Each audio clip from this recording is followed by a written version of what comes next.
Maayong gabi sa tanan, mga kaigsunan ko ni Kristo. Ani ano usab kita karon sa ato ang channel. Welcome o God is good all the time. Ang last nato nga topic, ang atong gihisgutan nga mao si Joseph nga gibaligya sa iyang mga igsuon ngadto sa Ismailites ug gidala ngadto sa Ehipto. Ug gibaligya usab nila ngadto kang Potiphar nga usa ka opisyales sa paraon ug kapitan sa mga gwardya sa palasyo. Si Joseph inubanan sa Ginoo ug nagmauswagon ang iyang kinabuhi ug nagapuyo siya sa balay sa iyang agalon. Si Potiphar nakita niya nga si Joseph inubanan sa Ginoo ug nagmalampuson ug nagmauswagon si Joseph. Si Potiphar nahimuot pag-ayo kay Joseph sa pag-alagad, so iyang gipiyalan sa tanan niyang mga kabtangan. Ug sukad nga nahiabot si Joseph sa iyang panimalay, gipanalanginan pag-ayo sa Dios lakip na ang tanan nga nagpuyo sa panimalay. So si Joseph maayo kayo og barog. Ang asawa ni Potiphar naibog kay Joseph ug iyang gidani ug midumili si Joseph ug miingon siya nga gipiyal sa imong bana ang tanang kabtangan apan ikaw gawas kanimo ug dili ako makahimo og dautan batok sa Dios. Ug sa kada adlaw kanunay siya nga gitintal sa asawa ni Potiphar apan wala gipanumbaling ni Joseph.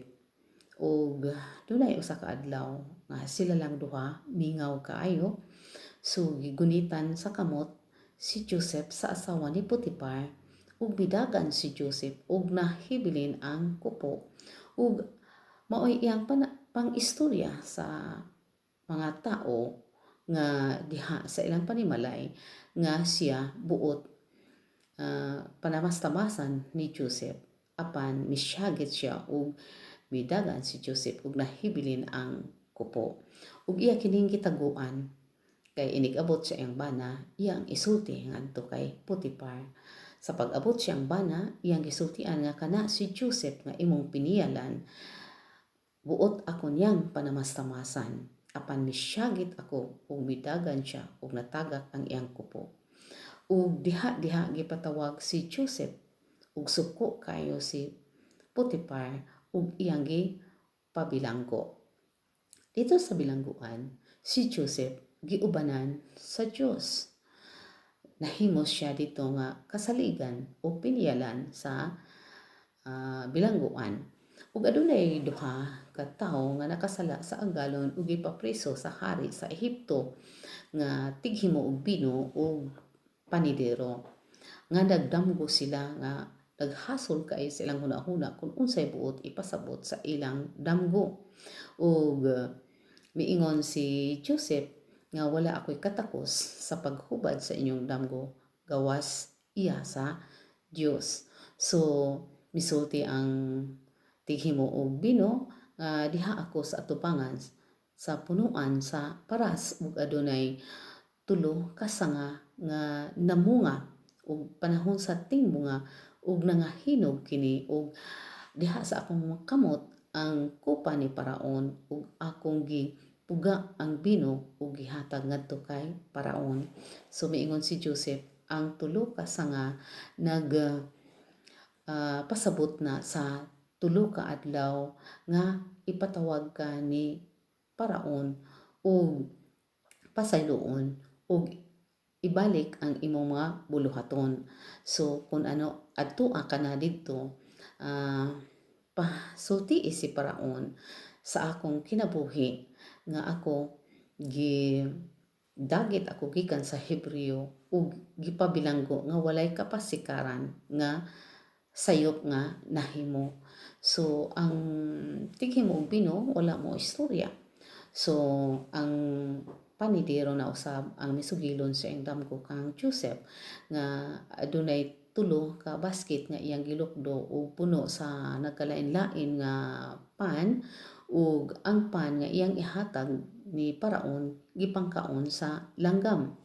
So nag-ingon si Joseph, sukad karon tulo ka adlaw kay ang tulo ka basket nagpasabot og tulo ka adlaw, ipatawag ka ni Paraon og palangguan sa ulo ug ibitay ang imong lawas og kaunon sa mga langgam. So ang tanan nga iyang gisaysay nga kahulugan sa damgo sa tighimo og bino ug tighimo og pan, tinuod ang tanan nahitabo sulod sa tulo ka adlaw. So si Paraon, miabot ang panahon nga si Paraon nagdamgo usab. So nahasol kay siya siyang damgo ug unsay buot ipasabot. Nanawag na siya og daghang mga salamangkero pero wa gyud nakapasabot ni Paraon sa iyang damgo. So ang tighim og bino misulti kang Paraon nga adunay usa ka batan-ong binilanggo nga maayo kaayo nga musaysay sa kahulugan sa damgo. So gipatawag ni Paraon o miingon si Paraon nagdamgo ako pero wala gyud nakasulbad sa ako ang saysay kung unsay buot ipasabot sa akong damgo. So miingon si Joseph, dili ako kundi ang Ginoo. So mi saysay ang si Paraon nga miingon siya nga nagdamgo ako nga nagtindog ako daplin sa suba sa Nilo ug mitungha ang pito ka tambok nga mga baka ug misibsib sa mga sagbot diha sa suba ug mitungha usab ang pito ka mga niwa nga baka ug gikaon ang mga tambok nga baka ug dili sila mailhan kay daot lang gihapon ang hitsura. So ang ikaduha na kong damgo nga ang pito ka uhay maayo kaayo og lusot ug himsog ang mga lugas ug mitungha usab ang uhay nga kuyot nga milamoy sa himsog nga lugas. So miingon si Joseph nga ang imong duha ka damgo usa lang ang kahulugan nga ang pito ka tambok nga baka o pito ka lusok nga himsog nagpasabot ka og abunda.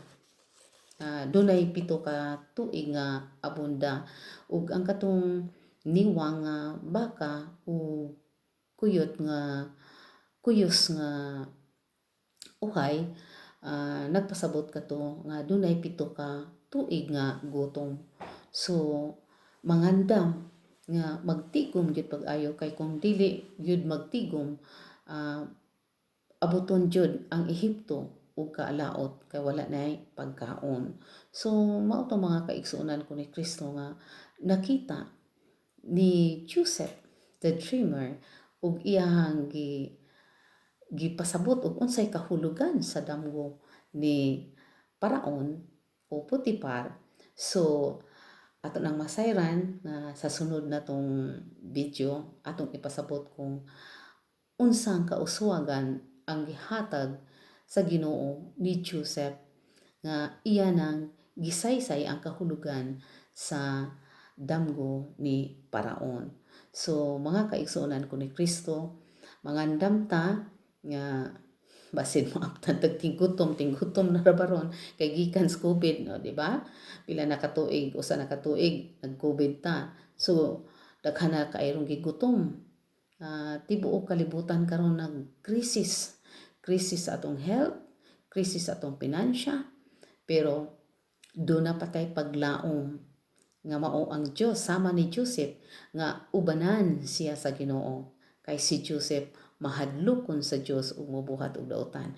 Kung kitang tanan mga kaigsunan ko ni Kristo, kitang tanan magtinabangay pagampo og paningkamot nga dili ta maghimo og daotan batok sa Dios kining nahitabo nato karon nga COVID. Panalanginan ta sa Dios Kay sa ako nang giingon sa ubang mga video, God is bigger than COVID. So ang Diyos walay dili mahimo niya kung gusto niya. So usa lang na katayhop sa Ginoo, kung walaon niya ang COVID, mawala na. So ato lang iampo nga kining mga baksin karon nga gipang baksina nga atong mga kaigsuonan nga makahatag kini kaayo sa atong kalawasan. So maayong gabi ug daghan kay salamat mga kaigsuonan ko ni Kristo.